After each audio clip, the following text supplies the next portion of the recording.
governing board member. I'm going to call this governing board member of the San Joaquin Valley Air Pollution Control District meeting to order. The time is 9 a.m. The date is September 19th. If I could please, I always look and I'm supposed to read something first. I'm sorry. Good morning and welcome to our meeting. The board members are participating in person and at our office in Fresno, Bakersfield, and Modesto. We will do our best to facilitate a smooth meeting with public participation via Zoom and webcast. Before we begin, here are some important guidelines and general instructions for the meeting. Please silence your communication devices such as your cell phone. During the meeting, all public participants will be placed on mute by the host. Public members will not be able to mute or unmute manually. Audio for members of the public will be unmuted once they are recognized to make public comment. After each agenda item, the chair will announce public comment. The clerk will recognize any public attendees who indicate they wish to speak. Would you please do a roll call? Good morning. Mr. Couch? Here. Ms. Escutia Brayton? She's lost her voice, so I see her. Yes, good morning. Ms. Lewis? Here. Mr. McCauley? Mr. Mendez? Here. Dr. Pacheco Warner? Here. Mr. Pereira? Mr. Preciado? Here. Mr. Reyna? I'm here. Mr. Rickman? Here. Good morning. Mr. Robinson? Dr. Sheriffs? Ms. Shuklian? Ms. Nguyen? Here. Mr. Chiesa? I am here. Through the chair, we have a quorum. Thank you very much. If everyone could please stand, and I will ask Member Nguyen if she would lead us in the Pledge of Allegiance. Pledge allegiance to the flag of the United States of America and to the republic for which it stands, one nation, under God, indivisible, with liberty and justice for all. Thank you so much. On to item 4. It's the consent calendar. And the consent calendar is items number 14 through 20. Do any board members want to pull any items to comment? Seeing none, any public comment? Are there any public comments on the consent calendar in Bakersfield? No public comment in Bakersfield. Thank you. Any public comments in Modesto? No public comments in Modesto. Any members of the public in Fresno present would like to comment on this? Seeing none and none online. Second. A motion and a second. I'll call for roll. Mr. Couch? Yes. Ms. Escutia Brayton? I see your thumbs up. Thank you. Ms. Lewis? Yes. Mr. Mendez? Yes. Dr. Pacheco Warner? Yes. Mr. Preciado? Yes. Mr. Reyna? Yes. Mr. Rickman? Yes. And through the chair, Dr. Sheriffs has joined us. Okay. Yes. Thank you. Ms. Nguyen? Yes. Mr. Chiesa? Yes. Through the chair, motion passes. Thank you. On to item 5, public comments. Time available to comment on any matter that is not on today's posted agenda within the board's jurisdiction. There is time to speak on action items within the rest of the board. Is there any member or anyone online? Any members in Bakersfield that would like to comment at this time? Any public comment in Bakersfield? No public comment in Bakersfield. Thank you. Any public comment in Modesto? No public comment in Modesto. Thank you. Any members of the public in Fresno would like to comment? We do have one online. Janet Dietzkame. Welcome, Janet. Thank you. Good morning, Chair Chiesa, members of the board and staff. Climate change. Wow. I think someone would have to be deaf, dumb, and blind all to not see what is happening worldwide and in our country. East Coast, rain, rain, rain, flooding, flooding. West Coast, heat, heat, heat, fires. Insurance companies must feel tremendously stressed. When my husband and I moved here in 2003, the weather was very different. Climate change was affecting, but it wasn't affecting on the level we're experiencing this summer. We used to have in November night temperatures that could be in the high 20s. We used to pick our lemons early so they wouldn't be ruined or adversely affected. Now, we just pick our lemons as people want them because the night temperatures never go down that low anymore. Summer temperatures are outrageous, especially this year. Outrageous. Thanks to us, thanks to not moving fast enough to address climate change. It's horrific. It is sad. People migrating, people losing homes, people losing lives. It's horrible. I started reading about climate change in the 1960s. The models there could not predict the population growth, the volume of vehicles that we are experiencing now. They couldn't predict. And they put where we are now as up into the 2050s. Climate change. Wow. Needs action. Needs care. Thank you. Thank you for your comments, Janet. There's no further online comments. We'll close the public comment period. Move on to item 6. It is a report on District Citizens Advisory Committee, and unfortunately, Manuel Cunha is back in DC doing the Lord's work for us, trying to help out the Valley. So it is included in your packet. His report, the Citizens Advisory Committee, is included in the packet. Anyone would like to comment? All right. Seeing none, we'll move on to item number 7. Accept $14 million in additional state funding to support the district's vehicle replacement program and approve reallocation of SERP incentive funding within South Central Fresno. How are you? Hi, Good morning. I'm good. Good morning, Mr. Chairman and members of the board. My name is Brian Dodds. I'm a grant program manager here at the district, and it's a pleasure to be here with you this morning to talk about our vehicle replacement program. As your board is well aware, reducing mobile source emissions is a key strategy to meet federal air quality standards, and the district has no regulatory authority over these sources. The district's voluntary incentive programs play a key role in reducing mobile source emissions in order to reach our air quality attainment goals. The Valley's low income and priority population residents are most impacted by older vehicles with higher emissions and fuel costs. The district's Drive Clean in the San Joaquin program provides Valley residents with incentive options for reducing emissions from passenger vehicles with a focus on low income and disadvantaged communities throughout the Valley.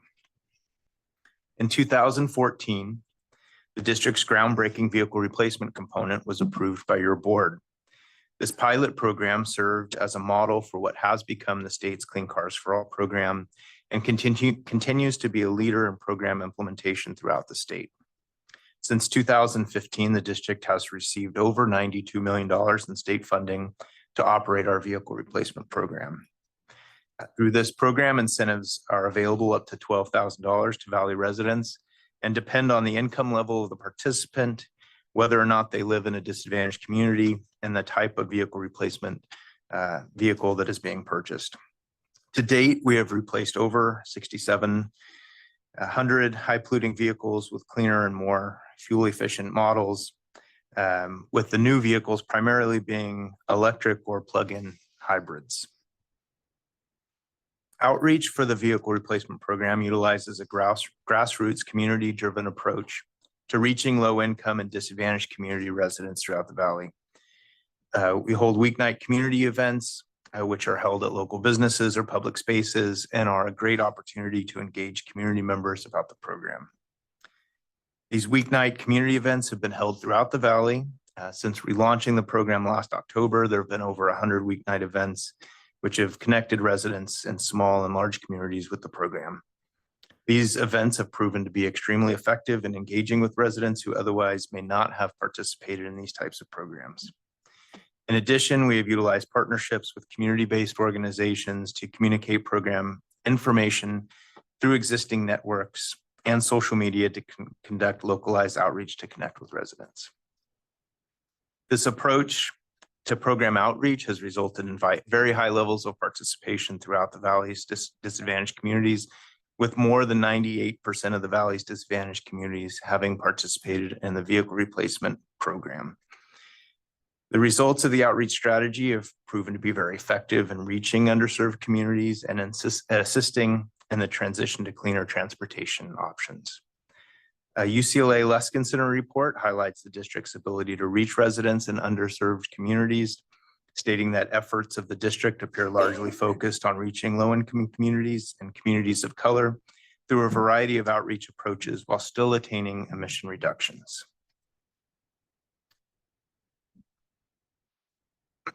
Over the last year, the district has seen a very high level of demand for program funds, and currently there are more applications in queue than available funding. Based on the current demand, CARB has allocated an additional $14 million in program funds to the district. This will provide approximately $11.2 million in vehicle replacement project funds and about $2.8 million in program administration costs. This $14 million allocation represents the full amount that CARB had previously held in reserve to meet program needs across the state. With this additional funding, the district can support approximately 1,000 additional vehicle replacement projects.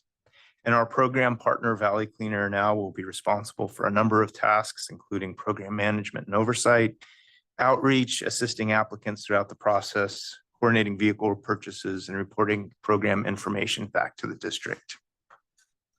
And this is just a sample of a few of our very happy participants at the end with their new vehicles. It's always great to see and connect with the folks who are benefiting from these programs. In addition to the program funding that's available to residents throughout the Valley, each of the AB 617 communities within the district have incorporated a vehicle replacement component within their approved community emission reduction program, or CERP. And throughout CERP implementation, there are ongoing opportunities to adjust funding amounts to meet program demands and community priorities. And changes within individual CERP measures do not impact the overall funding amount within the CERP. Since the CERP was approved, the district and South Central Fresno Community Steering Committee have worked closely to identify and support changing funding allocations as needed. And today's recommendation was discussed and supported by a majority of the steering committee members during their August meeting. So, and the originally approved CERP, it included $1.6 million to support the replacement of high polluting passenger vehicles for residents in the South Central Fresno AB 617 community. And it also included $8 million to assist public agencies with the purchase of plug-in hybrid or battery electric vehicles for their fleets. Currently, the passenger vehicle measure is seeing very high demand, and the funding originally allocated through the CERP is nearly exhausted, while there remains sufficient funding under the public fleets option. The passenger vehicle CERP measure provides up to $20,000 for eligible low-income households residing in AB 617 community to purchase new or plug-in, newer used plug-in or fully electric vehicles. And based on the discussions that we've had with the steering committee, we were proposing to shift $3 million in funding from the public fleets option to the passenger vehicle replacement measure to support additional vehicle replacement projects within the community, while also ensuring there's available funding for the public fleets measure to meet expected program demand. And with that, the recommendations are here on the slide before you, and I'd be happy to answer any questions that you may have. Ryan, does the demand outstrip the $3 million, or you believe that's going to meet the demand? That's a tough question. But A tough question. It's a really good question. I think we're constantly monitoring participation. We think that $3 million will support a healthy amount of replacement projects. Should there be a need for additional funding, that would be something that we would discuss with the community at a later time and bring back to your board as necessary. Member Nguyen? The 14 million you talked about, you don't have enough. Do you have a wait list right now for replacement or for funding? Yeah, through the chair, and that's another really good question. Mhm. Currently, we have about $10 million in pending project applications and about 5 million in remaining funds that we've previously received. Okay. So right now we have about $5 million that's oversubscribed. Okay. This 14 million total, but 11 million in project funds would support a portion of those, plus additional applications that we can receive over the coming months. Okay, and are those allocated first come, first serve? Generally a first come, first served basis based on when they're completed. The Valley Can team helps folks submit and, turn in the necessary paperwork for those applications. Right, thank you. Sure. Thank you. Dr. Sheriffs? Thank you.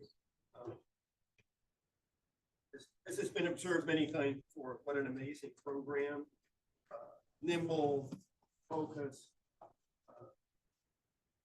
able to adjust the word. We understand the comment, the questions. The comment, a reminder, these are climate investment dollars. Money, I believe, comes from cap and trade. And this is cap and trade. This is putting a market price on carbon. And that money is coming back to our community to do these incredible projects, having an impact on carbon emissions, as well as helping us do our primary job, which is cleaning the air, achieving the standards. A great example of the success we experience is the challenge of climate change. Using these climate dollars supporting the co-benefits. Climate pollutants.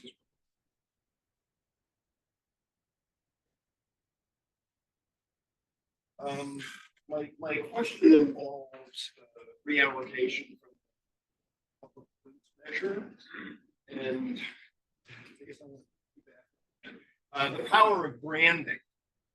It's so great seeing a school bus go by. Just a little plug for the air district.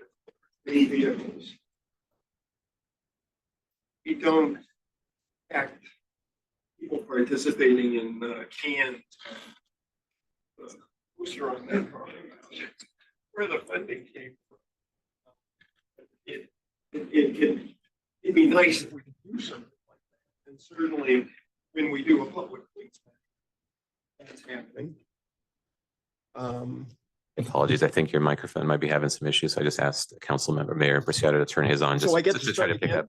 I think it's there, but it's maybe a little bit faint. I can Yeah. do it again. Just ask the damn question.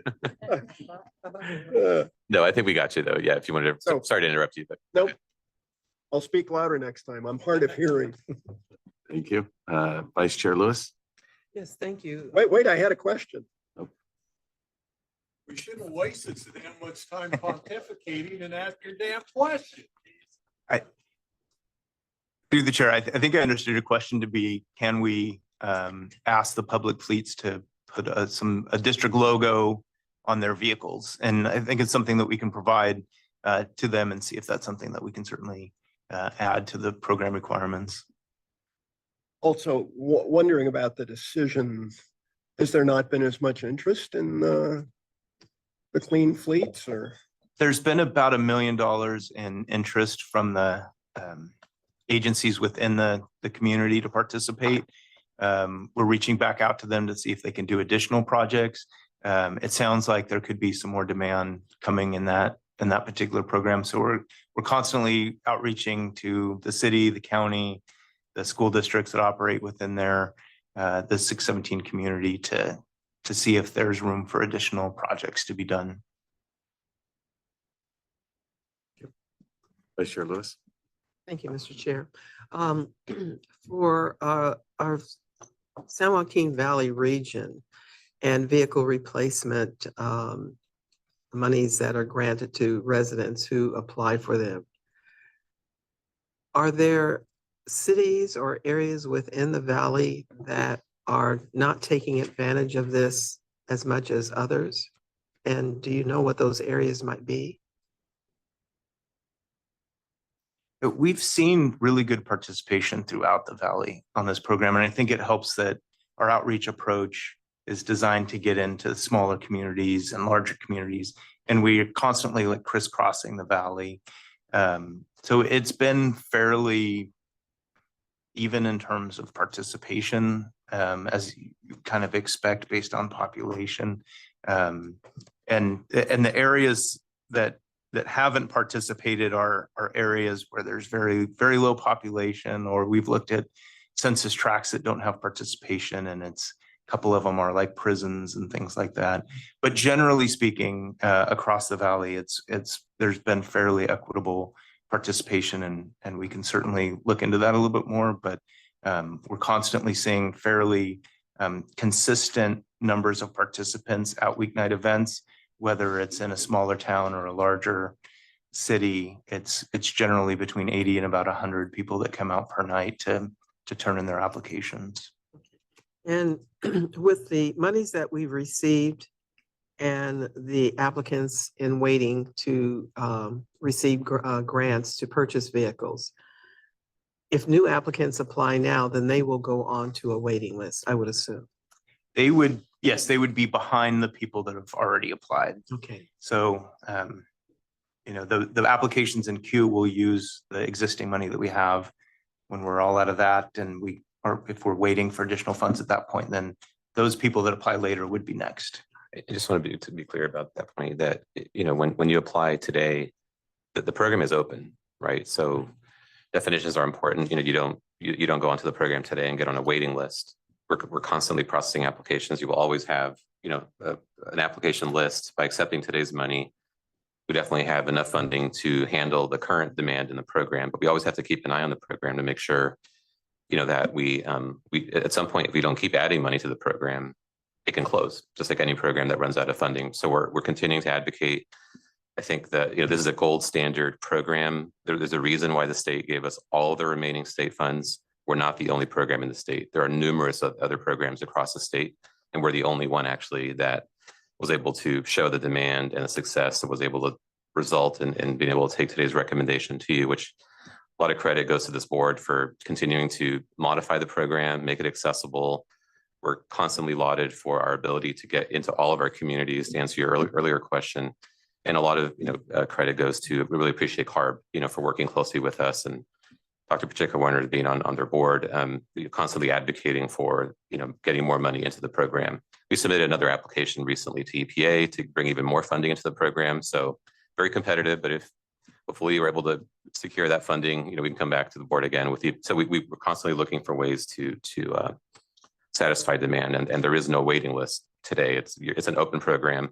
Luckily, we have this funding. It's going to stay open for as long as we can keep funding it. Well, when I said waiting list, with this money coming in, this will help fund the people who are in the queue to get grants. The money that we received from CARB, was that, and you said it was all the money that they had, was that for the fiscal year 24, 25? I believe it might have been from 23, 24 and finally getting to us. But it's the last of the remaining funding with CARB because of the state budget situation. Yes. Yeah. Okay, I'm only asking because I would still like to encourage people in our county and in my community to submit their applications, and hopefully there'll be additional funds coming down from the federal government. Thank you. Thank you.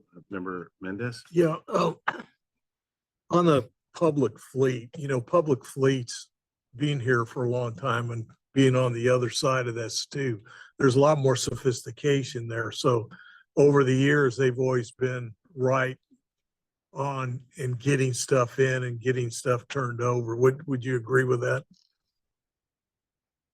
Yes, I would agree with that. Yeah, and that's kind of why they've got their kind of house in order already and have used, funds from previous, years and now they're, pretty much taken care of up to certain. I mean, there has to be some major incompetence on a public fleet for not getting it taken care of because these programs have been around a long time.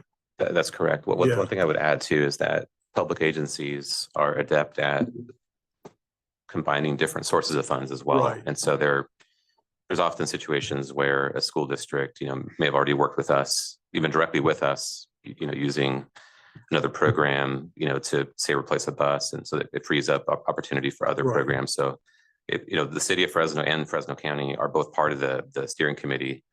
And this is something that we're working very closely with them on, continuing to work with them on looking for projects. And, we have a strong, relationship in being able to do that. So they have moved forward. We'll continue to move forward. There's an opportunity here, based on just the timing of the funding and sort of the over allocation for now in that program, the opportunity in this other program. There's not to say that we're not continuing to work with them to find Right. funding to continue This moving is forward. just a Yeah. little deeper dive into why that money was available.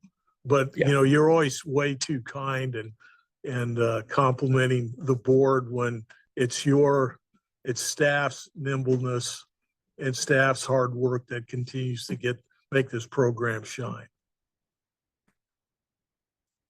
Very nice comment. Member Preciado? Thank you, Mr. Chair. The question that I have is regarding infrastructure. It goes together with electric cars. Is there any data, or could you give us an update how small rural communities are doing with infrastructure charging stations? Because it probably goes together. So maybe when you have like an event in a community, maybe talk about infrastructure funding or see how the community is doing, how many charging stations they have, because I think that also will help our communities kind of find out about funding that is available for charging stations. Thank you. Yeah, through the chair, another great question. And our Charge Up program provides charging infrastructure, and it's available. We see a lot of participation in that program right now. You can get funding for level 2 or level 3 chargers. We've worked with communities throughout the valley, including a number on the west side, but that charging infrastructure is definitely trying to keep up with the vehicle demand that's out there. We can assist with cities, counties, businesses, school districts, installing that charging infrastructure within their businesses or their, office buildings.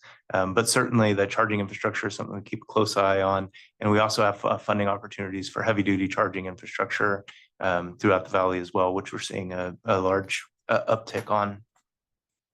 There's also funding available, one last piece on that, for residents to also install charging, at their homes, right? And depending on the use of the vehicle, very often, that's actually sufficient for the whether it's commute type, activity. So there's like the public charging, which I think you're referring to, but also just simply having, the ability to just charge your vehicle at home, maybe a little bit faster with like a level 2 charger. And there's different resources available for that as well.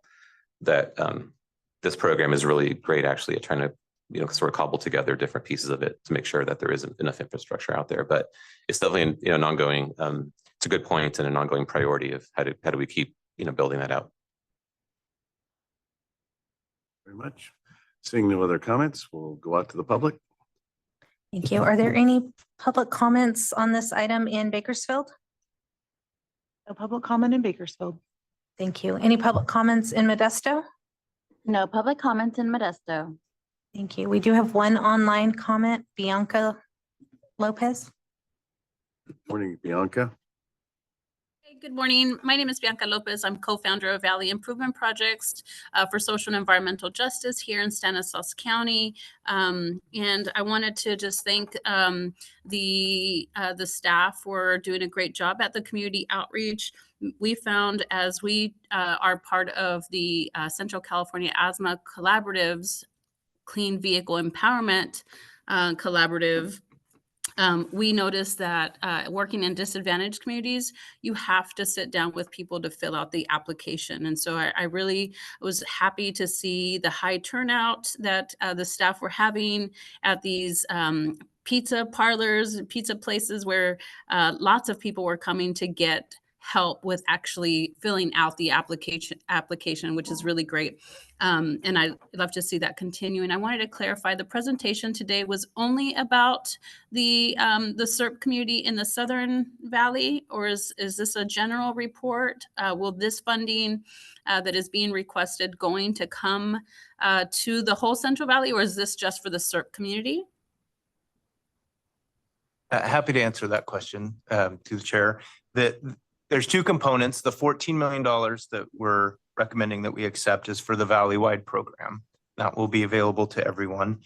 There's $3 million within the South Central Fresno SERP that we're asking to be moved from public fleets into the passenger vehicle component for the AB 617 community.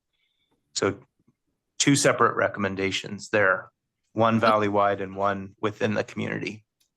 Thank you. And then I was wondering if you would have who to follow up with about actual numbers of people who are applying and how many are actually getting into a clean vehicle by county.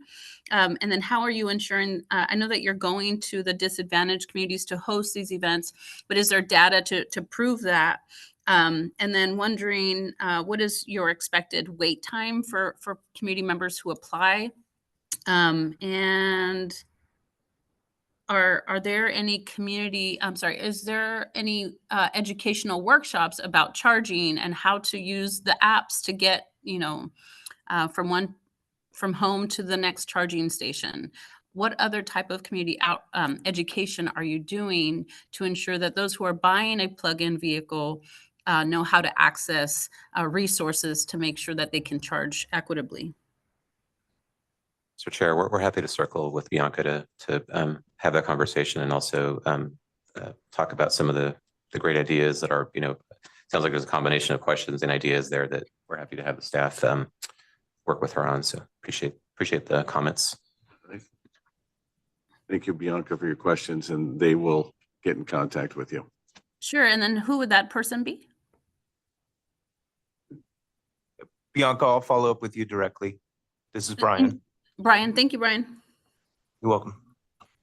DODDS Dodds. Brian Dodds.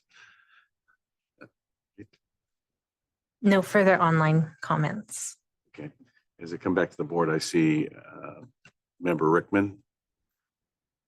His hand up. Thank you, Chairman. Good morning. Hey, real quick, I know there was talk about infrastructure.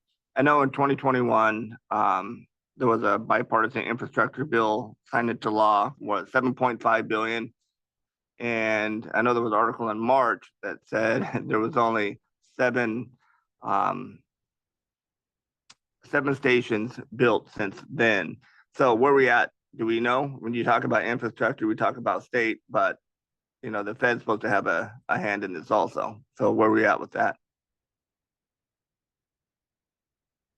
That's a very good question, a very comprehensive question too, that we're happy to come back to you on.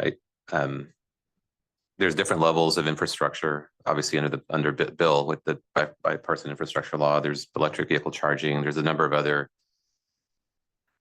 categories of infrastructure that are covered by that, including even transportation type projects. So I think we can give you a bit more information. We have reported in the past on things that we've been involved with.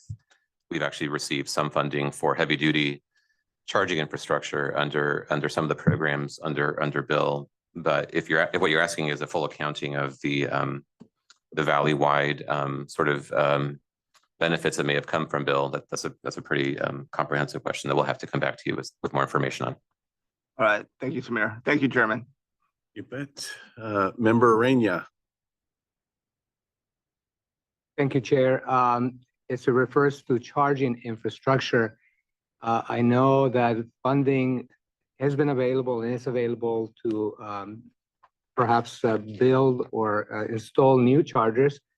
But there is an issue that some of those chargers become unusable because people steal the cables that are attached to them. And possibly, is there any way that we can allocate some funding to making those charging stations available to the public again by having a replacement funding for cables?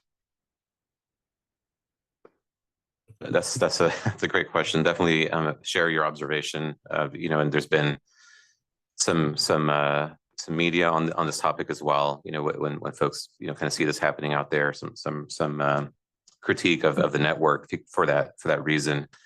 I know there's been some efforts recently on a couple of fronts related to that. One of them is to actually build the chargers in a way that helps minimize, the ability to, for that to happen. So I think some of the newer charging installations are doing things, that are just a little bit more secure and try to minimize it up front. But there's also the situation where, that we're still happening. And I believe that there's been efforts to actually come up with funding that would help deal with that issue. We have not allocated our own funding towards addressing that, but it's certainly something that as we think about building out the network in our priority or in our policy priorities, we'll be talking about those in January as part of our legislative and policy platform. We can certainly, as part of like that broader effort to have a viable network in the Valley, keep an eye on that particular issue and see if there's ways that we can address that. And there's other policy related to it as well in terms of the how it's treated as far, as under the judicial system and, what sort of crime it is. And that, so there's a lot of elements to it. I know there's a lot of conversation around it, and we're happy to, stay engaged on that and see if there's any useful role that we may be able to play in helping deal with that.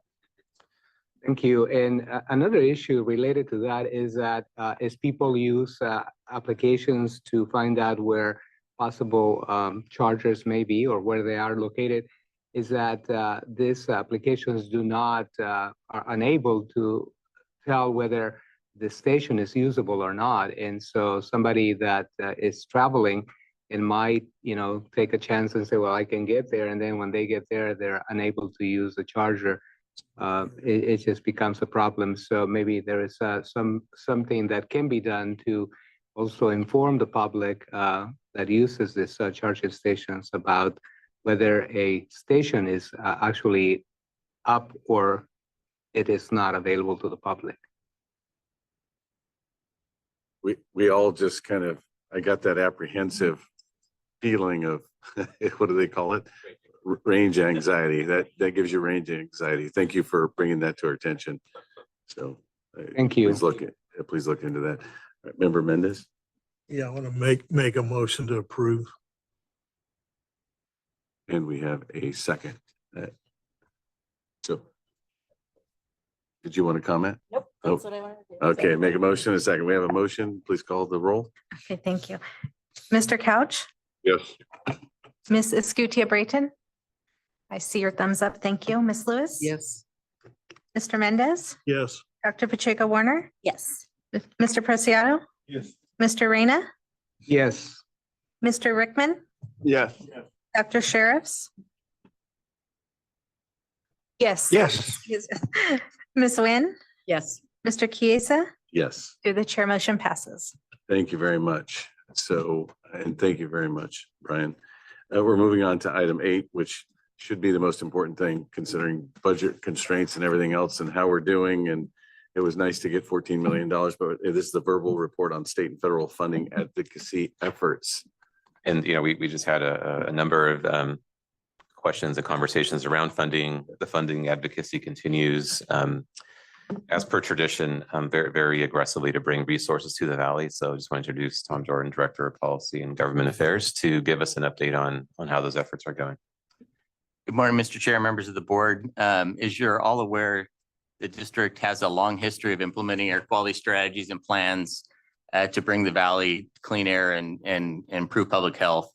Those efforts over the years have resulted in over a 90% reduction in nitrogen oxide emissions from stationary sources, which is the district's primary regulatory area. Additionally, we've been able to bring over $6.5 billion in public-private investment through voluntary incentive programs to get reductions primarily from sources that we don't have the authority to regulate, which is the mobile source category. Mobile sources are the majority of the remaining emissions here in the Valley. For NOx emissions, it's over 80%. And the state and federal government are the only entities that have the authority to regulate those sources.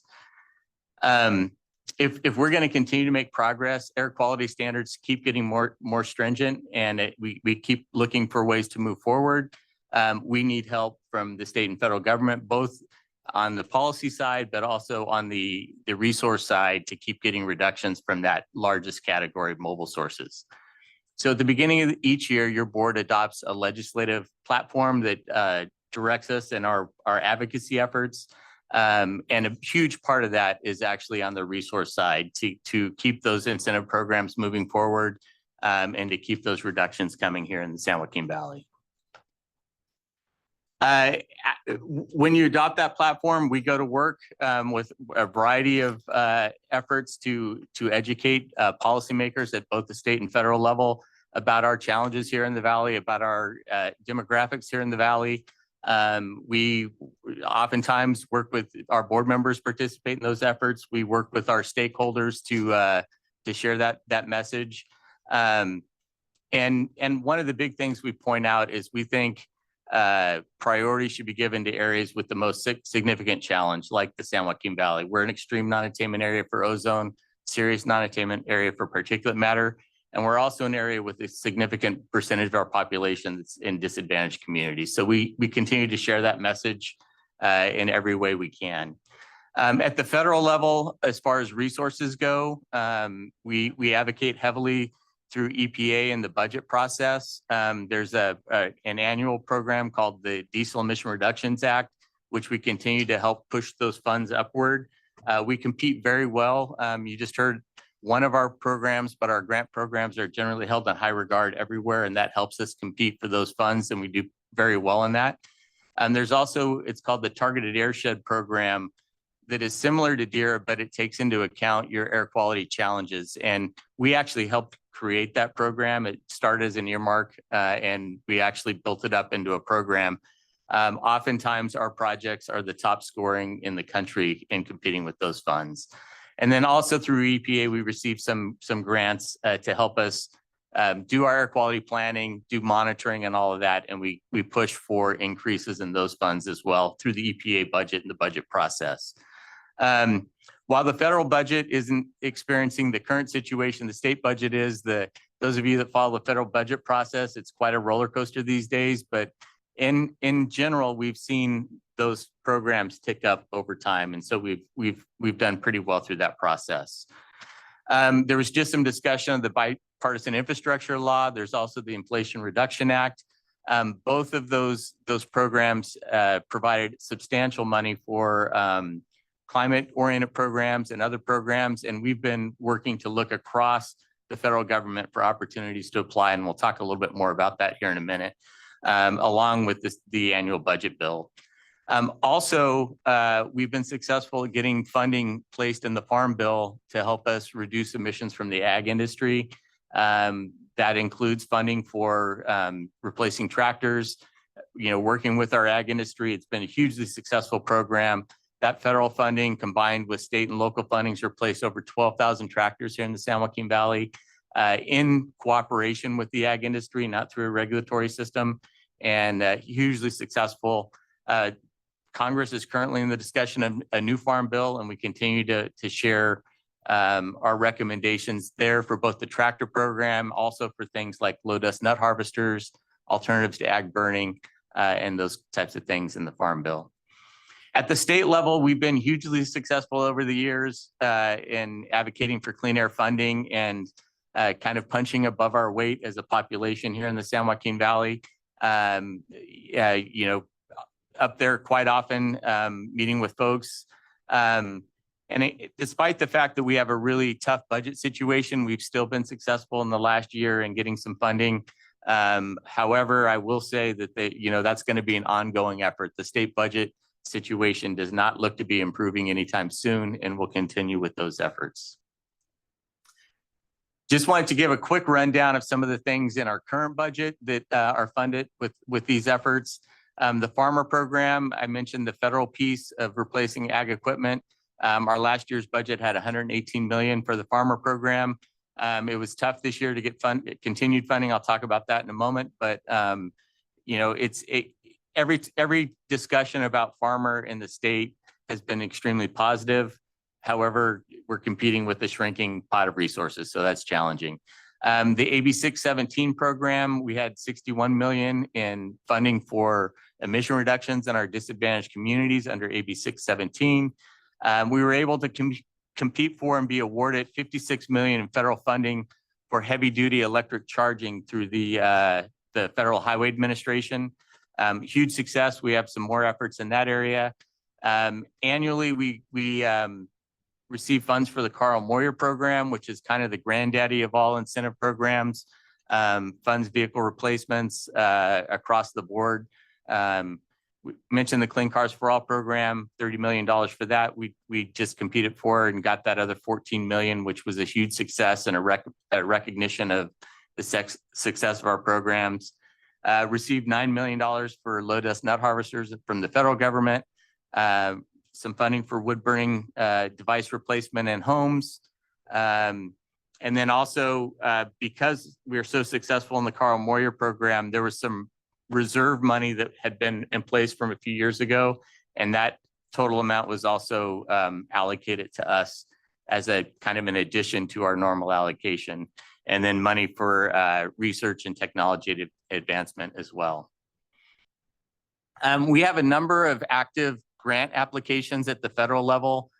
We were just back with the delegation in DC, and I think we'll talk a little bit more about that, maybe along with a couple of our board members. Mayor Preciado and Councilmember Scutia Brayton were there as well. And we met with a number of federal agencies, our legislative delegation, to get support for these applications.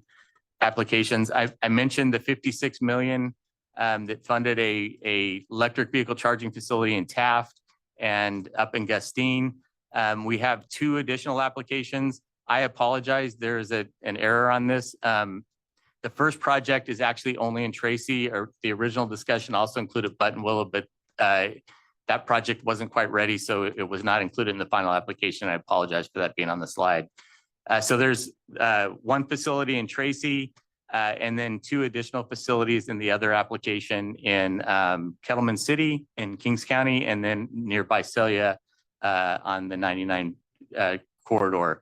One of the things we've been continuously letting people know is the importance of the San Joaquin Valley to a West Coast electric goods movement network. We're right in the middle of the state of California. 99 and I-5 is the main corridor.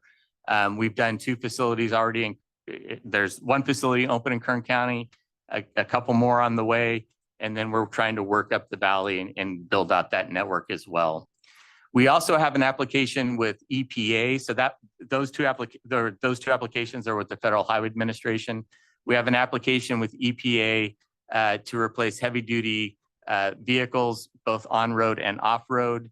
And then we actually worked with a number of the short haul rail operators in the San Joaquin Valley to also apply through the Federal Rail Administration for funding to replace 15 older high polluting locomotives with cleaner locomotives. And again, since these are short haul operators, these would stay in the valley and would be a huge benefit if that is funded. We also have 2 applications with NRCS through USDA, the National Resource Conservation Service. One of those is to bump up the funding for tractor replacement. And then we have another application through them for alternatives to ag burning. Those are for 25 million apiece. We have a application through US EPA for climate smart, a disadvantaged community type program with partners in those communities to do home electrification and other things in some of our disadvantaged communities. Brian Dodge just talked about our Clean Cars for All program. We've also applied for a climate justice community change grant program to expand that program in our disadvantaged communities in the Valley. And then through DERA, I mentioned earlier that's one of the programs that's kind of an annual allocation. We have a $9 million grant for additional tractor replacement here in the Valley. At the state level, I mentioned that even in a tough budget environment, we've been successful in with air quality funding. One of the things that was placed in this year budget is AB 617 program. One of the things air districts have been advocating for is reliable funding. We've been basically competing every year for that funding. And they committed to they have a 5-year funding commitment at $250 million, which is roughly the level it's been at moving forward. Now, the state budget, having a funding commitment is a good thing, but you still have to reaffirm that commitment every year. So that'll be an ongoing challenge. And we compete very well for this funding. So that this funding does both the implementation side for our staffing and the incentive side for actual projects. Brian Dodge just spoke to you about the 14 million. Again, it's a huge success. It's a recognition that our program really is the gold standard, that all of that available funding was given to the Valley. LA, the Bay Area, San Diego, Sacramento all have programs, and then there's a statewide program as well. And that money all came to us. Carl Moyer program, it's one of those foundational programs that continues annually. We continue to see strong funding in that. And then I mentioned the farmer program. We pushed throughout the session at it actually was funded at zero. We worked with our ag industry and others. We were able to get $2 million, which isn't what the need is, but we thought it was important that it was recognized and still funded. And that funding came in kind of at the very end of the session. So while it won't meet the demand, we wanted to make sure that line item was still in the budget so we can keep fighting for it in future years. And with that. And I just wanted to acknowledge again, the board is very forward-looking on this front. We adopt a very aggressive public health centered policy platform every year that, the staff then working closely with board members, again, Councilmember Scooty Brayton and Mayor Preciado, along actually with a number of other elected officials from throughout the Valley as part of the Regional Policy Council. We're advocating, full force last week on the need for these funds to come to the region to help our residents, our farmers, our businesses, and all of us, get to our clean air goals. I just wanted to extend a lot of appreciation for the board as a whole, for the 2 board members here that were able to spend time in DC last week, and the ongoing priority that we place on trying to seek these funds and move forward with these effective programs. And of course, Tom, his leadership and the team there in his department of a relatively small department who works really hard to try to push for these various priorities. I guess this is the big picture, because no one with a straight face can say that we don't deserve the first dollar, right? They always talk about impacted region, disadvantaged areas. Are there any areas where we believe we need to concentrate because someone was more successful and probably wasn't as deserving? Because again, I come back to, it's very well received. And when you're lobbying, generally, you just look at the statistics, and the first dollar should be spent in the San Joaquin Valley on just about every program without fail. Yeah, no, I do believe that the Valley has the most compelling story, and the board, we talk about this every year on every front, the air quality challenge. And not only on the challenge and the fact that we have amongst the most disadvantaged communities anywhere in the country, but also opportunity. We have different sectors here who have been stepping up and are continuing to look for resources to help and continue to basically lead the nation in doing different things to help with air quality, with climate, and various related priorities. And so that story and telling that story is critical for us to be able to compete in an even more competitive environment than ever. There's a lot of these programs, they're not only non-attainment focused. A big example of that was a CPRG program that EPA conducted nationally. It was a $4.5 billion program. I think they received over $30 billion worth of projects. And we in that particular case, unfortunately, did not receive the funding that we were looking for, although there's still conversations going on with that. But we do have $209 million worth of projects that are with different federal agencies today. And so that's why it's so important for us to continue pushing for the public health priority as the federal government, who also, by the way, sets the standards that we're all expected to meet here. in the San Joaquin Valley and other parts of the country to then also then turn around and provide the resources that are necessary to be able to do the innovative things that we need to do. So I think your point is spot on. You know, we got a very close, we're keeping a very close eye on exactly how these different funds that relate to the work that we do here are being spent, and actually have people like Short Haul Rail and others that are willing to do some really cost-effective projects if given the proper resources to be able to do them.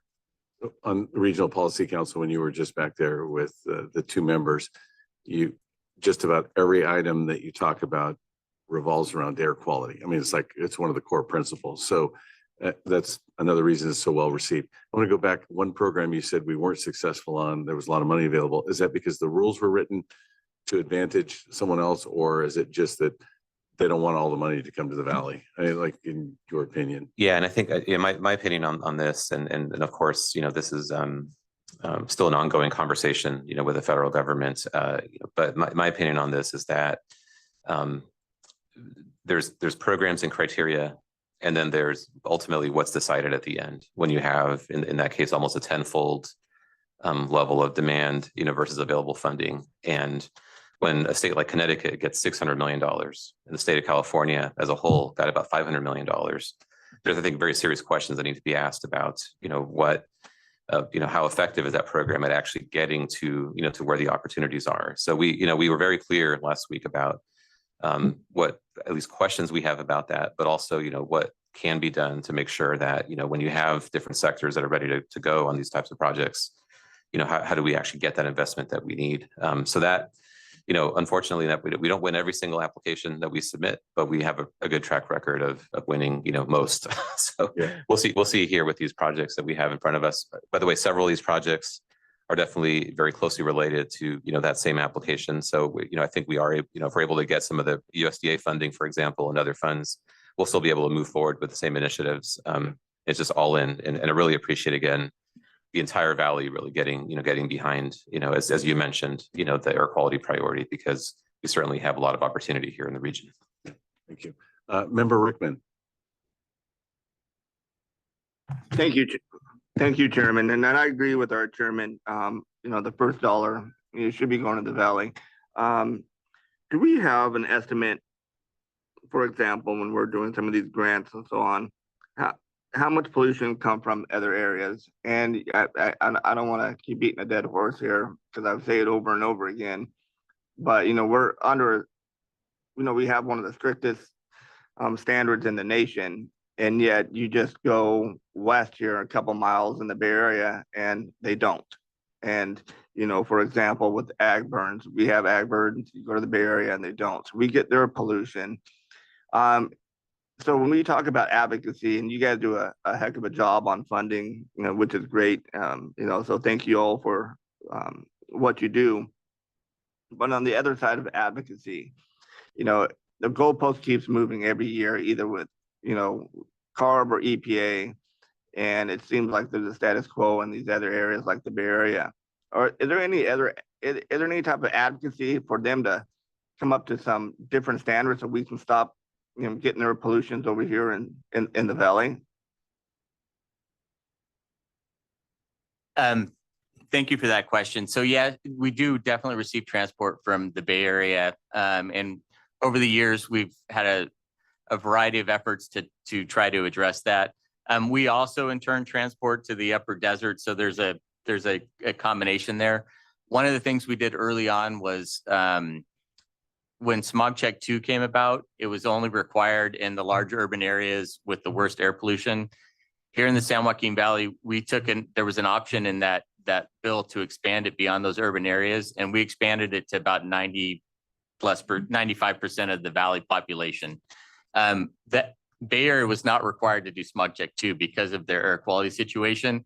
And we were able to kind of almost embarrass them into putting it in their area. And so they actually did, in the end, add that requirement, which we already had here in the Valley.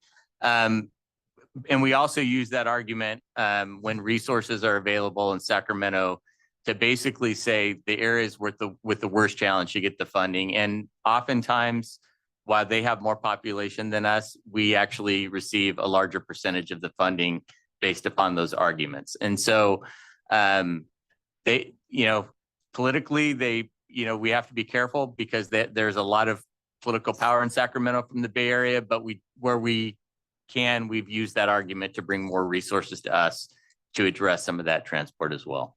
I'll just add two quick things to that. That I think at times we've been able to find opportunities for actually working together to see what we could do to reduce, some of the mobile source emissions on the 580 corridor, whether it's rail or other types of projects related to freight. That's something I think we certainly can keep looking at. I think the last part, which might be more direct response to your question, Supervisor, on more of like, how do we continue recognizing that impact and what are we really, what are we going to do with it sort of moving forward? We have a new PM standard, we have other standards, and we are taking a look at that now. Again, I think that's just wanted to let you know that as we do the new modeling, we're doing, we're kind of reinvigorating or reevaluating really everything, in the context of the new PM 2.5 standard, working with CARB and just doing research as well and looking at just opportunities for just making sure that we understand, where different things are coming from.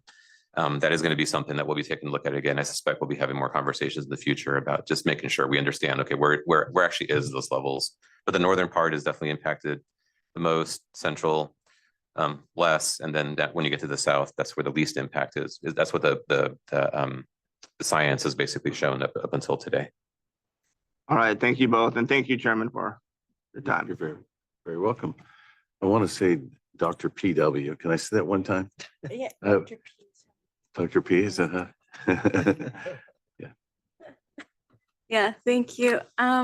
So looking ahead to next year, and particularly thinking about our legislative platform, how are you thinking about some of the money that's sort of already in the pipeline to be dispersed, but there's a lot of opportunity for partnership, private partnership, but also, as they're thinking about dispersing this money, there's obviously like a lot of community engagement piece, and certainly the district is is a stakeholder as well as the community. Like how are you thinking about it? Because I know that budgets are going to be constrained and all of that, but there's also like a lot of money that's coming in and potentially coming into the valley. And so I'm wondering how you're thinking about that advocacy about, continuing to draw down money, even if it's not in grant form, but directly, but like in the implementation phases. I think we can probably tag team it. I'll share some thoughts, and Tom, if you have any additional thoughts, feel free to jump in as well. And through the chair, just a quick response to that. So part of the goal of our trip to DC last week was also having exploratory discussions with different agencies, different federal agencies about some of those funds that you may be referring to. There are some funds that are programmed. There are some funds that actually have large awards made where there may be opportunity within those awards to benefit the San Joaquin Valley. So there some of the big things that came out of some of those conversations were we met, for example, with the Department of Energy, who's got a suite of programs that are everything from technology development to also technology deployment. And so there's a number of leads that we're following up on with them on how do we build all of those types of funds require collaboration with many different partners, including educational institutions. So we're looking at trying to bridge, some of those connections so we can try to come up with even more projects. Bioenergy came up as another area that there's certainly a lot of interest in the state in looking at, what's the next generation of bioenergy with all the different organics feedstocks that are in the state.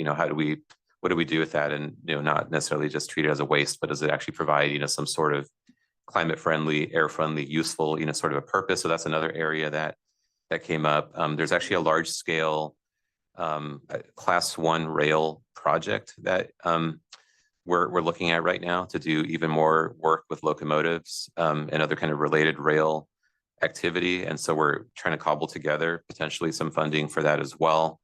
So there certainly is, to your point, larger point, which is, how do we continue staying strategic in our priorities so that we can bring even more projects to the federal government, even within existing funding appropriations and maybe projects that have been awarded. Another one that you'll be hearing about a little bit later in our draft agenda for the study session in November is the Arches Hydrogen Project, which is a $1.2 billion award that came to the state of California to basically develop a hydrogen market to lower the costs of the production of hydrogen. We're engaging with them. We're actually going to be bringing them to the board meeting to have a conversation about how the Valley can actually benefit from that whole effort. So there's quite a bit. I just touched on a number of different pieces. I don't know, Tom, if you wanted to add anything to that. Yeah, I think it's a great point. And, traditionally, the way we've grown to the size we have in our incentive program is through partnership. But I think the types of partners is ever expanding. And I think you've seen that with some of the EPA grants with environmental justice communities and looking to expand that beyond AB 617. Samir mentioned the rail pieces. I think another, as we look forward, he mentioned the educational institutions. I think it's time for some basic research. So I think we're going to be looking a little bit harder at research and technology advancement dollars also as we move forward. And that's going to involve partnerships with others that may have some knowledge that we don't in different categories. So I think that'll be a big priority. Thank you. Thank you, Chair. Member Mendez. Yeah, I just want to point out something. You're very humble, but when we've went back there in the past, and it's just not only talking about, going after dollars, but, looking at the big picture on regulation that I think the rest of the board really knows that when you speak back there, and when Syed was here, when he would speak and any of the staff spoke, you guys were head and shoulders above everybody in the United States. I mean, even when we testified in front of Congress, it was in that committee hearing, it was pretty obvious that Syed was the smartest guy in the room. There was no doubt about it. But I think it's that really helps us a lot when the team that you put together goes back there along with the electeds to advocate. We just have tremendous speakers there from staff, and our board needs to know that. Thank you for those comments. Very nice. Okay, seeing no more board comments, go to the public. Are there any public comments in Bakersfield? No public comment in Bakersfield. Thank you. Any public comments in Modesto? No public comments in Modesto. Thank you. Are there any members of the public in Fresno that would like to comment? Seeing none, we do have one online comment. Bianca Lopez. Welcome back, Bianca. Thank you. I appreciate learning more about these grants. I had a couple questions. First, I'd like to respond or make a comment about Supervisor Rickman's concern about pollution coming from outside of the area. And I believe that the statement was that we have the strictest standards in the nation. But I want to remind you that you are not meeting those standards. And so while we have standards set, we're still working to meet regulation from many years ago. And I think it's very important to acknowledge that we create our own pollution here in the Central Valley that we should be most concerned about.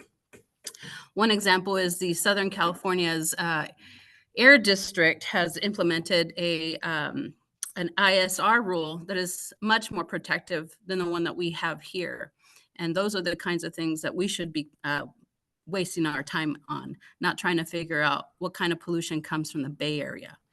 But along with the presentation that was made, I had a couple of questions. How do you ensure that small farmers, BIPOC farmers, are the ones accessing some of these grants? How do farmers find out about these resources, and who are the organizations that you collaborate with?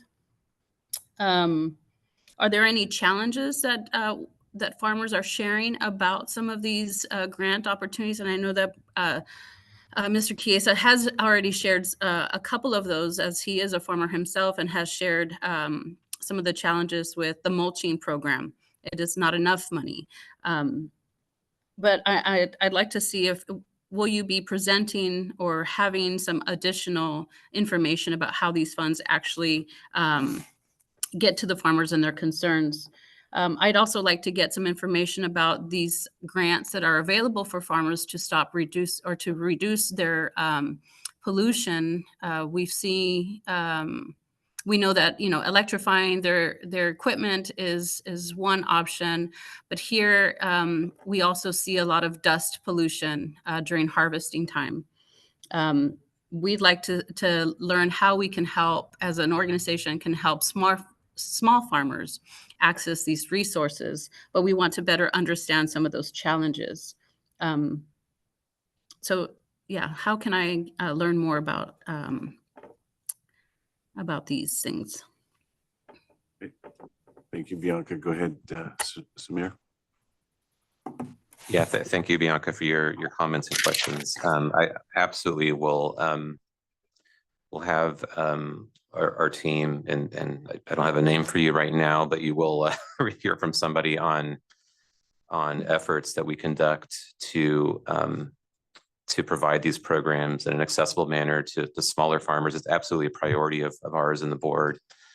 And we've done a number of things to make that happen, and continue to evaluate even more ways of making that happen. So also appreciate the offer to work with us to try to keep increasing the outreach and do whatever is possible to address community concerns and make these programs accessible to the smaller farmers. There's a number of different things that happen across these different programs that the board has put into place. And we're happy to share that with you, and obviously happy to also engage and see what ideas you might have and what sort of support, we collectively we may be able to provide on that front. Appreciate the comments. Yeah, thank you. The next commenter is Janet Dietz-Kamay. Welcome back, Janet. Thank you. Bianca addressed questions and comments that I had regarding this subject. So I would like to endorse, support, and restate her comments. Please acknowledge what she has said. Thank you. Thanks, Janet. I see no further comments on this item. This is not an action item, but I want to reiterate what Member Mendez had said, the tremendous work and effort that happens internally. And I know it has a lot to do with staff. You're a 30+ year employee. I know you started here with the district, Tom, and you've forgotten more in the last week than I'll ever know about these funding programs and how to make it work. But going back just quickly to the farmer program, when they zeroed it out this year, the strategy was just to get some money in there. So the program is still top of mind and whatever it was. And that was a last minute deal. And those are the types of things that I don't think people understand. The work that goes in at the end of session, the continual calls to people, reaching out. So again, on behalf of the board, I want to thank you for your efforts. And I know you have someone in training as you maybe think about the end of your career, but you've been invaluable to this organization. That $3 or $6.5 billion, half of that approximately is money that we received in this district, which is pretty amazing. $3.5 billion, more than $3 billion. So that's it. All right.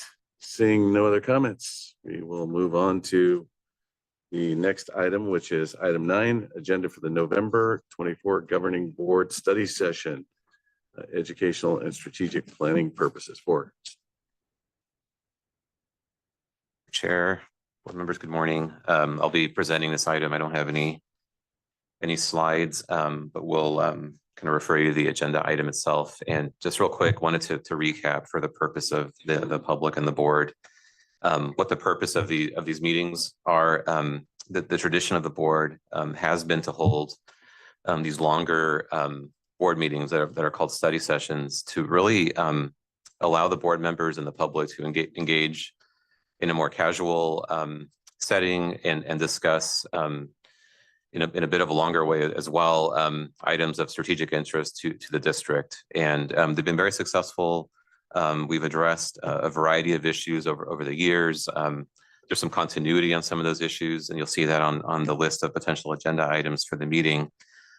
It's going to be held this year in downtown Visalia. And we have Councilmember Nguyen from City of Visalia and Supervisor Shuklian, both sort of in that area. We're excited about the meeting. It's a beautiful venue and a beautiful setting there, downtown Visalia at the Convention Center. It's set for starting at 11 a.m. on November 13th and then finishing by 5 p.m. on November 14th, just to remind you on the calendar for that, or the schedule for that. We're also planning to add another interesting element to the meeting, what we're calling a clean air equipment showcase there. There's space there near the meeting at the Convention Center to actually outdoors at the plaza to bring in a variety of equipment, a lot of which has been funded or supported in some way by the board, and really just get the public engaged on seeing some of the efforts that have been going on to try to reduce air pollution. The purpose of this item is to talk about potential agenda topics. I have a list here of items that will, I think, help the conversation and just assist us all in preparing, for the upcoming meeting.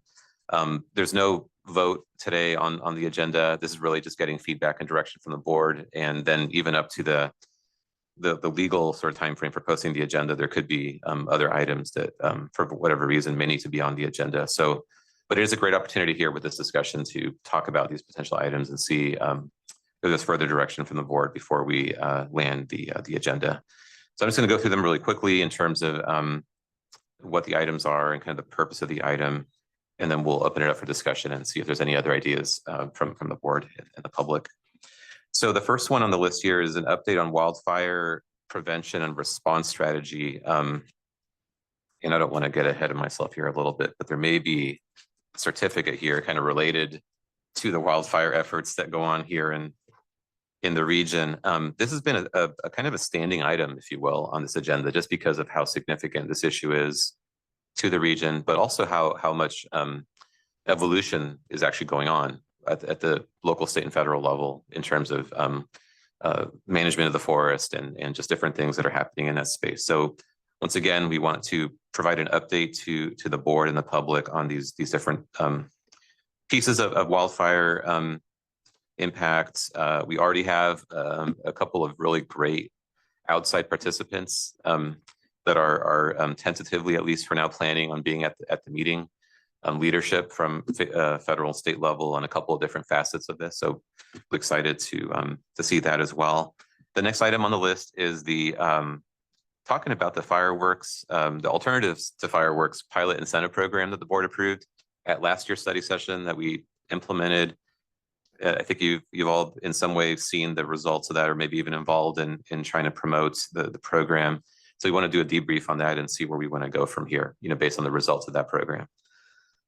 We also want to have another discussion. This is another item that the board has been very engaged on, which is talking about our community engagement efforts and what do we do to get our communities involved in the air quality efforts. What are some of the most recent successes that we've seen, maybe challenges and opportunities, and just kind of brainstorming, where we want to go to continue enhancing our level of community engagement here in the Valley. The next item on the agenda is one that kind of builds on last year's discussion around climate initiatives and hydrogen production and usage of hydrogen, in zero emission equipment and vehicles. We've been talking to the folks at Arches at the state level who, just like I mentioned earlier, received the $1.2 billion award, and really trying to understand, how that project, which is really a set of projects, is going to be implemented in our region throughout the state, and how our region will, in some way, hopefully benefit from those efforts. So that there's actually going to be representatives there that will share with the board and the public where that is and talk about those opportunities. The next item on the agenda has come up. It comes up really often, and we are in the final year of the multi-year phase out of agricultural open burning. So it's a critical time, again, to be having a conversation about where this effort is, and also, what are some of the, things we need to be thinking about going, kind of with this final deadline coming up at the end of the year, and looking for resources and whatever outreach and other support is needed to be successful with the phase out in the coming years. And the next item, which is item 6 on the list here, is an item related to the public facing air quality tools that are now, many of which are now available to the public. We have our own app, for example. There's a number of different apps and other information out there. This is a conversation that I think is a very timely conversation, just because we are at a point now where we're not the only game in town. When we developed this app, the RAN app, and developed sort of the peripheral pieces of that, we were really the only ones that were doing it at the time. And since that time, there's been a lot of other information that's come out. It can be confusing if you're a resident trying to understand, which app to use and, what the information means. So we'll definitely want to have a conversation with the board about where do we go from here in the spirit of continuous improvement, and make sure that we're as responsive as possible to the public with those different tools. Then we want to have an update on different information systems technologies, basically meaning, what sort of technology things are happening at the Air District, that are improving efficiency, customer service, for a variety of different things that are going on. There's a very important item on the list here, kind of the last of, there are a couple of other items here, but the last of sort of the programmatic discussions, which is talking about our work culture. And also, that's related to our mission, vision, our core values. But, this is something that we take very seriously, discussing, where we are with that culture, what are the opportunities for improving it. It's constantly evolving, and the board has been really supportive and just very involved in keeping an eye on that with us here at the staff level, and want to definitely share, where we are with that. And then there's a couple of items on the agenda to round it out. Traditionally, we've had leadership from CARB and EPA at the meetings to share, what's going on with them, for the board to be able to share your questions, priorities, and really just have that level of engagement with our partners at the state and federal level. And then lastly, the Employees Association has an opportunity to also have an item where they can provide any updates and share with the board as well. So those are some of the items that, we were thinking about. I just wanted to note that, just like today's discussion around funding priorities and innovation led to the, kind of even more improvement to our legislative and policy platform that comes in January. These conversations, many of also help continue developing that. There are many opportunities throughout the year. This is not meant to be all encompassing of every major issue or opportunity, because I think there's a balance with these meetings where it's a 1.5 day sort of meeting. You want to have enough items to cover some territory, but not so many items that there isn't enough time to engage with the public to actually have full conversations on the items. So that's always been a little bit of a challenge. It's the time crunch of, especially when you have outside folks coming in, you want to have enough time to really just talk about the issues, not too many items on the list. Just a little bit of, I'll throw that out there as we talk about items. And with that, Mr. Chair, I'll turn it back to you and the board for any ideas, any conversations, start the conversation with the board on this, and then of course, take it to public comment when, at the right time. Okay, Dr. Pacheco Warner. Yeah, thank you. So I think in particular, some of the earlier items in the proposed agenda, like the fireworks and the wildfire and the ag burn, it might be helpful to weave in where we're at in attainment and sort of forward looking on the attainment issues, just for the continual education of the board in terms of where we're at on those. And I don't think it needs to be a separate presentation other than just background for some of those. And then I know that we also always have like leadership come from CARB and EPA. And I just thinking through the comments that have happened over the year, and public comments and from board, I wonder if there's not also an opportunity, whoever comes, even if it's not in presentation form, to bring some material, some educational things for the board around all of the different truck regulations, and where where things are at on that, just so that we understand and further education of us on those regs, both on the CARB side and then what is happening at the federal level, because there's been some movement this year on that as well. Thank you. Thank you for your comments. Any other board members want to have additional thoughts? Okay, seeing none, we're going to go out to the public. Thank you. Are there any public comments in Modesto? Through the board, we have one public comment from Modesto. We have Maren Pitt with MCCV.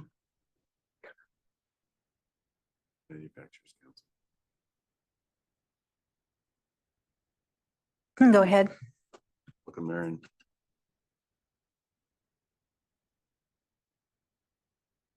We're not hearing the comment here in Fresno, so I'm not sure if it's a microphone issue or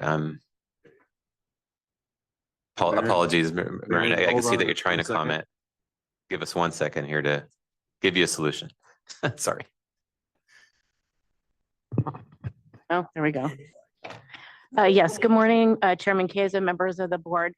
First of all, I just want to thank the board for going through these exercises and study sessions to gain more information and knowledge. And it's really appreciated by those of us who are affected by some of the rulemaking and policy making of the board, and having a chance to listen and learn with the board as we go along is much appreciated. In terms of a particular suggestion, I think it might be important to kind of do maybe perhaps a feedback loop on some of the implementation of the rules, and specifically around both around the forklift rules and as well as the advanced clean fleet. And I know you're going to see some equipment, but what we're seeing with many of our members is the scaling up and the actual manufacturing of some of these alternative fuel, whether it's electric or hydrogen forklifts, is just such a challenge when they look at the numbers of forklifts that need to be replaced, and some operational challenges. And so I know we spent some time last year talking about that when they did the study session in Modesto, but I think it's important not only to do rulemaking, but also to have a feedback loop to understand what the ramifications, both good and bad, are relative to implementation. That concludes my comment. Thank you very much for your comments, Maren. Thank you. Modesto, do you have any further comments? No further comments in Modesto. Thank you. Are there any members of the public in Bakersfield that would like to comment? No public comment in Bakersfield. Thank you. Are there any members of the public in Fresno that would like to comment? Seeing none. Online. Okay. So this again is not an action item. I think we have a pretty good direction with some comment from Maren, how we might be. And I encourage all the board members to, if you can make it, I think, it's really that opportunity to do deep dives, and that's where you learn the most really at these study sessions. So appreciate it. So now I'm going to, we had a little technical issue during public comment. And so I'm going to go back and open public comment. If you give me the grace, we had one person that wanted to speak, and again, it was our issue. So Through the chair, his name is Gregory Barbarian. Irrigation District. Welcome. Hello. Yeah, I can hear you. Great. Beautiful.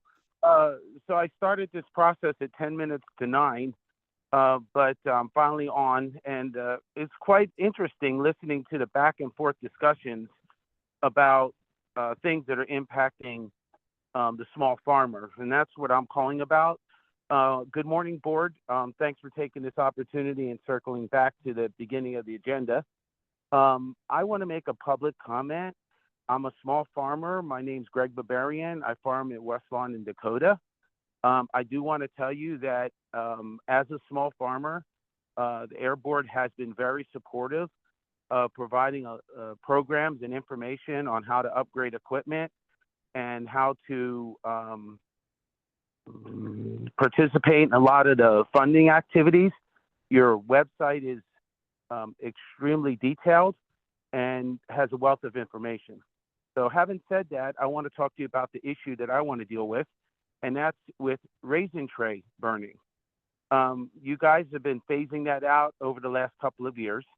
And last year you offered a program where you promoted people that had the individual raisin trays, not the continuous trays, but the individual raisin trays. You offered a rebate, and to, at least what I did was chop them up and left them in the vineyard. This year, I guess there's no money for that program, but maybe there is, but last week there wasn't.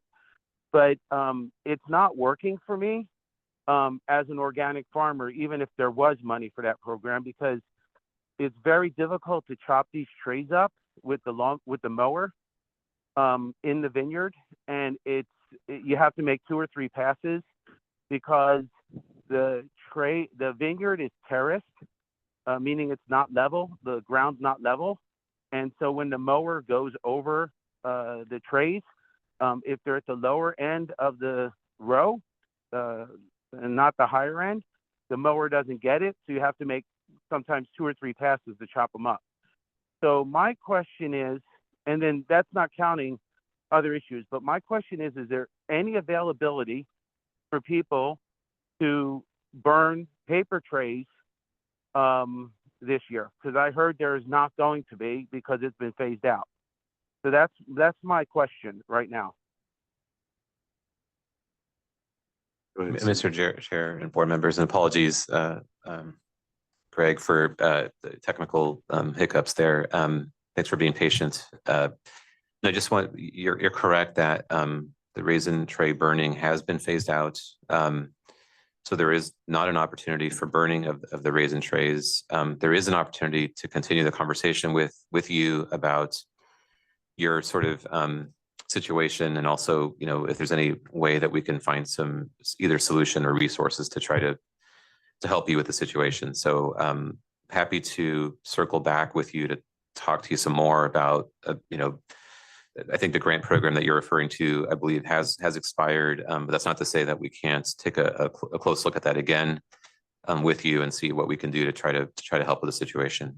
But yeah, there is no burning authorized at this point for raisin trays. Okay, so here's the problem. The problem is that some of these trays that you buy are poly-coated for rain. Okay, so this is not a continuous tray. These are individual trays. It's a little bit different than a continuous tray. Those usually are not wet strength poly-coated paper, but the trays that you buy that are like 30 by 30 are usually poly-coated. When you chop those up and incorporate those into the soil, it leaves that residue from that poly coating, which is plastic, in the soil. So it's going to be causing another impact, because I don't know if that's going to get, incorporated in the soil, or it's just going to sit there for 1,000 years. I don't know. I do know this. If you properly burn your trays, and we're not talking about huge numbers of farmers that still farm this way. Most of it is on a continuous tray. Some of it doesn't even hit a tray. So it's a very minimal deal.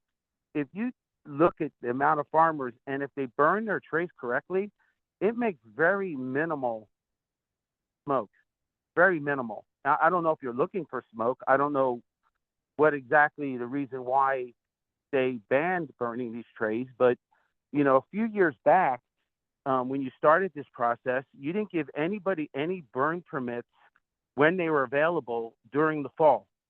And in the fall, right now, the trays are dry. They're not wet. They're dry. You guys waited until March to give out permits. Those bundles that I had in my field for 4 or 5 months, they were literally soaking wet like newspaper. They took triple, quadruple the amount of time to burn because they were wet, and they smoked, and they smoldered, and I had to open up the bundles to get them to burn. And I called you guys and told you this. It did not make sense to wait till the spring after these bundles got wet to do a burn on them. It didn't make sense. But All right, Greg, for I'm some sorry. reason- yeah. I'm gonna let Samir answer because we're way over the time. Samir, How much, excuse me, how much time do I get? you had How much 3 time do I minutes get? and we gave you an Okay, extra well, minute. So go ahead, Samir. You know, Go ahead. I'm Thank you, gonna be Greg. one moment, Samir. I want to be sarcastic and say I've been waiting since 10 minutes to 9. I know. And I apologize. literally- That's my fault So I completely. So appreciate the extra time. I appreciate. don't blame Samir. Please blame me because it's completely my fault. Samir? Thank you, Mr. Chair. No, I absolutely hear you loud and clear, Greg, on your issues. We will circle back with you to see what we could do. Just wanted to note, we're not prescriptive on how you deal with your materials. We don't ask farmers to necessarily work it back into the ground. There's disposal of those materials that may be an option. That's what I understand some folks at least did the last couple of years. So we're happy to circle back and see what we could do to assist Greg with his situation. Yeah, I'm sorry. Did anyone else have technical issues? Yeah. Bianca Lopez has her hand raised. I'm not sure. Bianca, did you have because the public comment period is closed. If you were on, if you had a technical issue, let me know. Well, yeah, I raised my hand and it was brought down twice.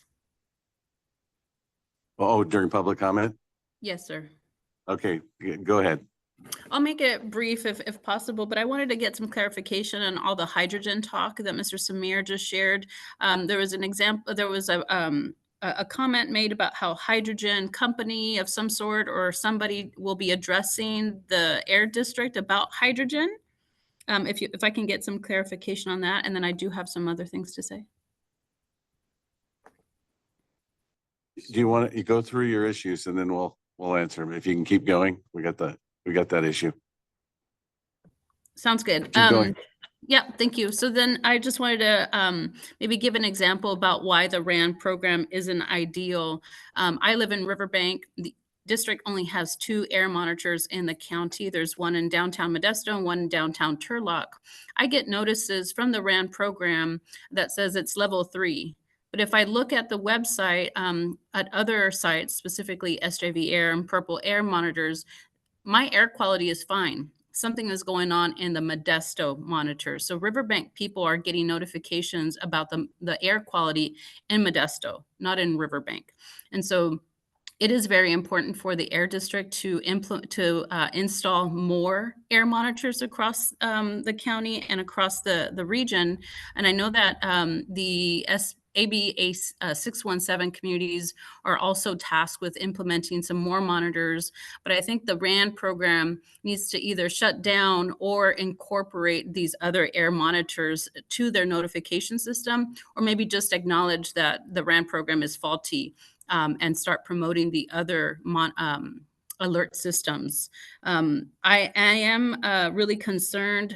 In addition to that, I want to say that environmental justice communities do not want hydrogen. Hydrogen is a false solution, and it only will continue to be polluting in the disadvantaged communities. So unless you actually also implement a rule that says that you will not be bringing any more pollution to these disadvantaged communities, disadvantaged communities will not be in favor of hydrogen. Bioindustry is another false solution. Instead of considering or looking at how we can continue to produce materials out of ag waste, we need to talk about reducing the ag waste.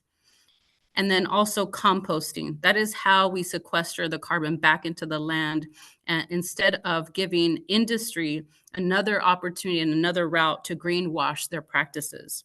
Environmental justice communities do not want hydrogen in their communities. But I'd like to know more about all this hydrogen talk that Samir was explaining. When are they coming? Who is this hydrogen company that you are in discussion with? I believe there was a company that was named, or maybe a project or a program, Arches project.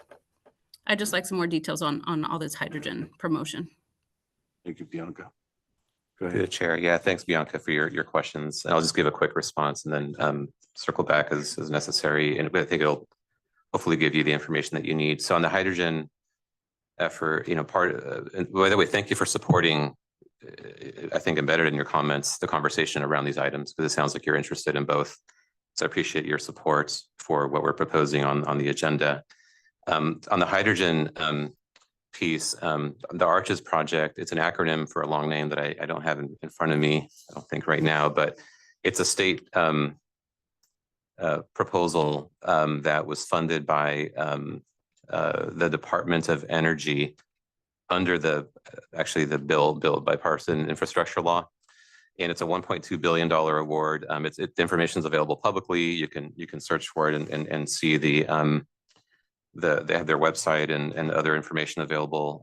The purpose of the item is to have them actually report to the board and the public as to what that project entails and have that conversation. I think a lot of the questions that you have are the types of questions that would be good to ask during that conversation. So that's the project. It's a publicly available project and it's a state project. And we're asking them to come to talk to here locally about what they're doing. In the RAN discussion, just wanted to again reiterate that that's the purpose of the conversation, is to kind of talk about that tool and how it relates to other tools and see where we go from here. And I definitely think that there's pros and cons, on different apps. And so I think it'll be a good conversation to see, kind of like you noted, how there are other tools and kind of what the future of the app is. So thank you for supporting both of those discussions. Thank you very much. All right. No one else on there? Okay. All right. Again, that was an educational item or non-action item. We're going to move on to item 10, appoint the ad hoc governing board subcommittee to nominate candidates for the 2025 governing board chair and vice chair. So I had Samir, I had asked him to send me who was on last year, because I like to do the voluntold more than volunteer. I'll ask, but it kind of looked at last year. Last year, members on the subcommittee were Member Couch, Vice Chair Lewis, Member Pereira, Reina, Mendez, Pacheco, Warner. And it's supposed to be 2 from each region, 3 supervisors, 2 council members, and 1 governor appointee. Suggested members this year, as I went through, I would ask Member Nguyen if she'd be willing to serve. Member Shucklian is not here, so she's definitely on. Member Sheriff.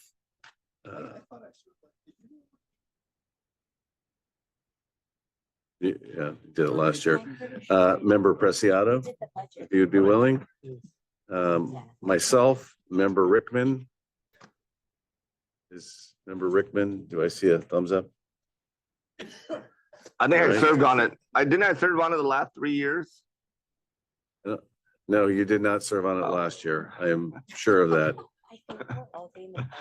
Just checking. Yeah, you're probably confusing the budget committee with the nominating committee. So that would be it. If it's okay, Nguyen, Shucklian, Sheriffs, Preciado, myself, Rickman. 1, 2, 3, 4, 5, 6. That's it. I got it. So if everyone's okay, that's where we're headed. All right. See how easy that was? On to item 11.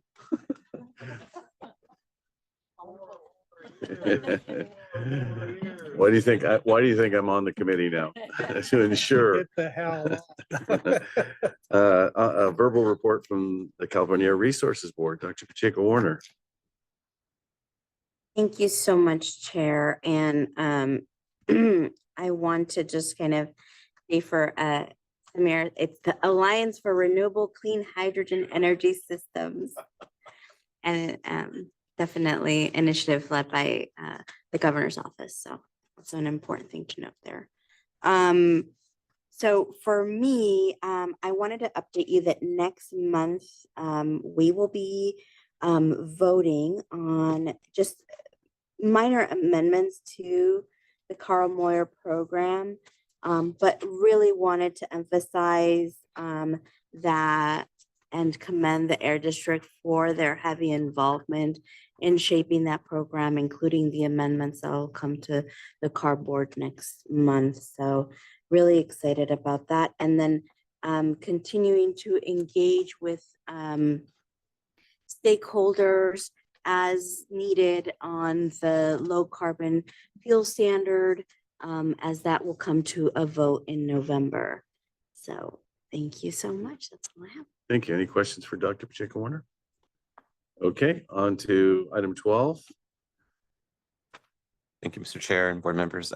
Just a quick couple of items here. Wanted to, I almost let the cat out of the bag earlier, but we did receive a National Best Practice in Air Quality Management Award from the Association of Air Pollution Control Agencies for for their administration of air quality programs, a local government comprehensive wildfire prevention and smoke impact response program. So we have a comprehensive effort that we've grown over the years it's a multifaceted effort, everything from working with our land management agencies to working with community organizations when there are wildfire impacts, deploy air monitors, to deploy air purifiers and other education outreach. It's proactive, it's responsive when fires happen, it's proactive in terms of fuel reduction and other efforts. And just really proud to, on behalf of the board, accept this award recently. And Jess Olson actually formally accepted it on all of our behalf and spoke to this nationally to other agencies so they can learn hopefully from different pieces of what we're doing here. And of course, it's constantly evolving. And in November, we'll be having a good discussion to make it even better into the future. So just wanted to note that, and we'll be hanging this up somewhere so people can see that. Just the latest, by the way, of several awards recently for different efforts here. I'd mentioned that the trip to DC. Again, I want to thank the council members, Councilmember Escudia Brayton and Mayor Preciado for their hard work during that trip. And Chair Chiesa was definitely supportive there leading up to it and behind the scenes. Just want to thank all the elected officials for that.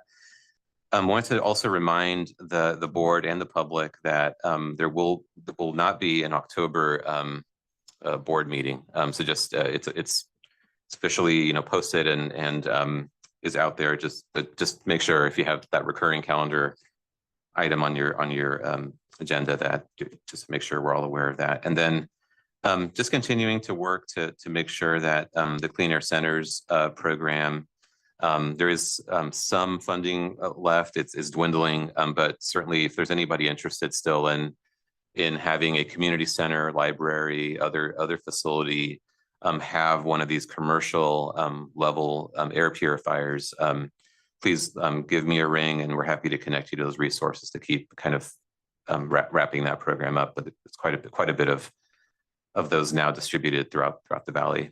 So with that, Mr. Chair, board members, happy to take any questions if you have any. Any comments, Samir? Seeing none. Last item, governing board member comments. If someone will push the button. Member Lewis, Vice Chair Lewis. Thank Please. you. Well, I just have two comments, and one is in regards.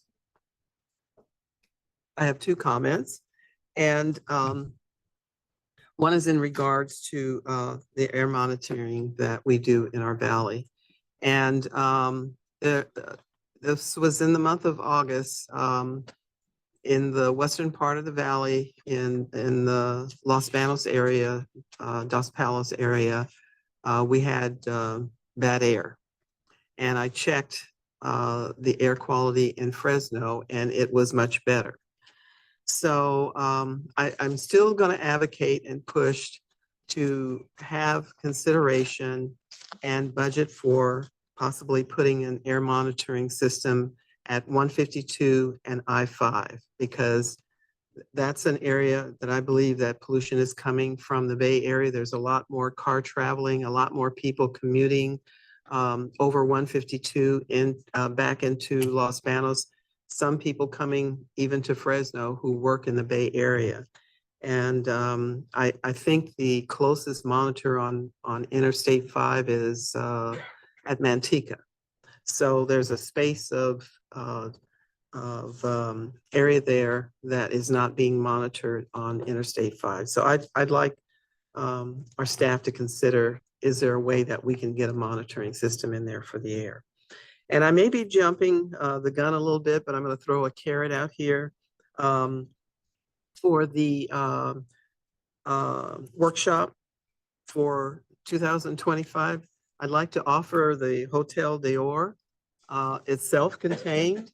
It's a beautiful ground. I mean, it's not going to be in a fancy city or anything, but it's a wonderfully remodeled hotel, beautiful furniture, excellent catering. I had my birthday there this past year, and the food is absolutely excellent. They also grow their own herbs on site, so that would be a nice thing for our staff to see. And I just think it'd be a nice location. So I'm just throwing that out there for the year 2025. And I have an issue with going up in the mountains, so we don't have to go up in the mountains on that one. And that is my report for today. Thank you. Thank you. And you forgot to say there's an In-N-Out burger next door. There's an In-N-Out burger there. That's rich fries in the world. Member Preciado. Thank you, Mr. Chair. I just would like to comment on the trip we did to DC. I believe it was very productive. I noticed that everywhere we showed up, they were taking notes. Department of Transportation, Department of Energy, when we talked with our Congress people and our senators, they were really paying attention about the needs in the Central Valley, how different it is from the coast area or the south area, San Diego, LA, in the Central Valley, the struggles and needs that we have because of our agricultural valley and the challenges that we face.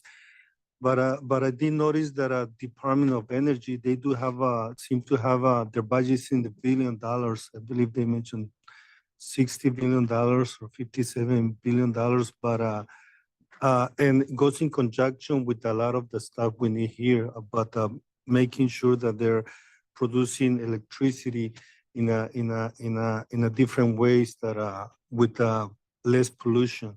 So I think the efforts that department is doing, working with the states and counties and communities is very important to keep moving, reducing pollution in our valley. I would like to also commend staff. It was very organized. Monday was strictly for the pollution board. And then Tuesday, Wednesday, we were very, very hard with the whole 8 counties meeting with the delegations and with elected officials. Actually, I believe it was very productive and I think we'll see the gains from that visit in the near future with those grants that hopefully we will receive at the different counties and cities.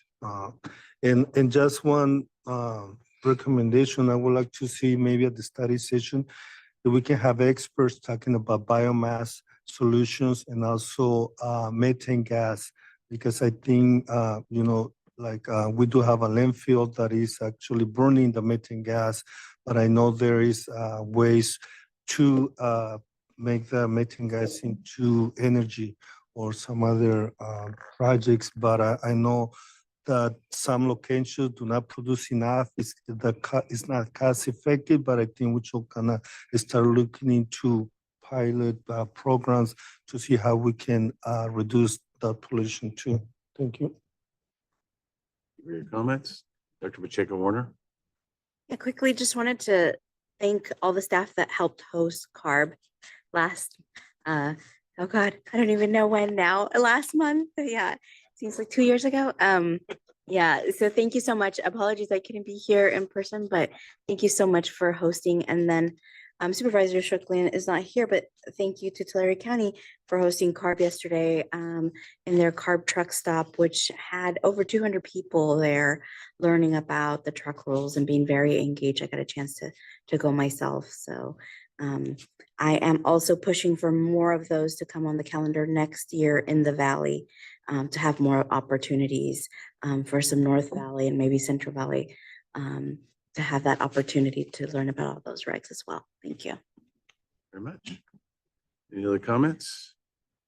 All right, seeing no other comments, I'm going to adjourn this meeting at 10:55.